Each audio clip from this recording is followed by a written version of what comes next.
The U.S. Open is held at the USTA Billie Jean King National Tennis Center in Flushing Meadows. We call it for 14 days.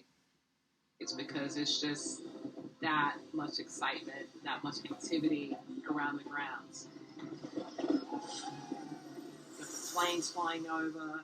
You've got, the traffic getting into the tennis center. All the celebrities, everybody wants to be there. It's sports and entertainment all wrapped up in one. And once again, whose name is in it? Serena.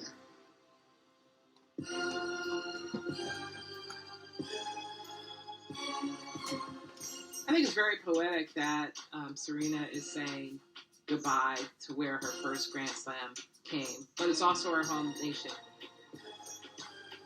We get the advantage of hosting the greatest athlete of all time.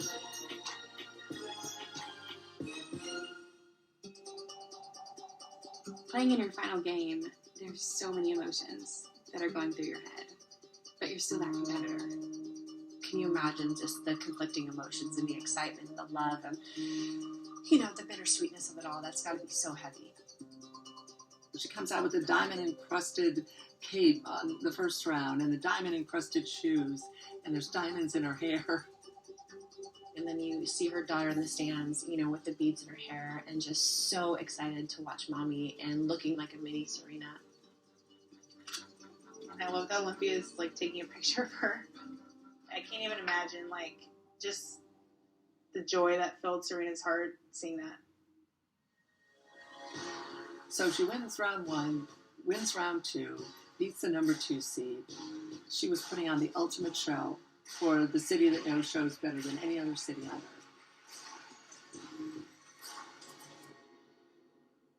And all of a sudden, she met her match.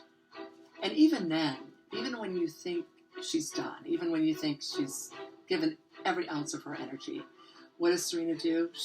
She fights and fights and fights. She lost, but it may well have been her finest hour. And that's what she leaves us with? My goodness, Serena, thank you. Wow, what an ending.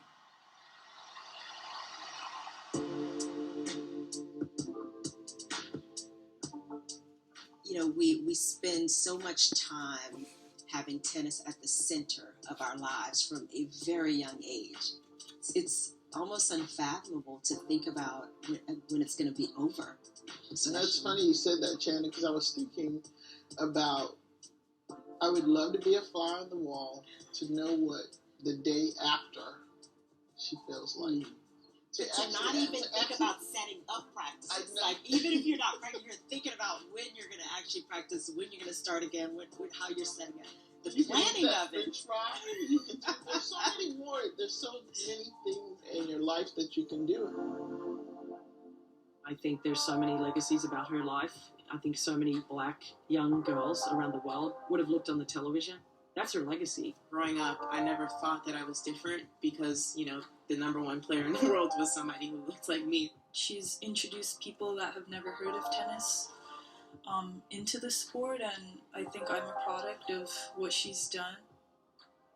We've watched her evolve into this beautiful, business-savvy young woman who is now truly looking ahead and making sure that her career and her legacy is completely narrated by her.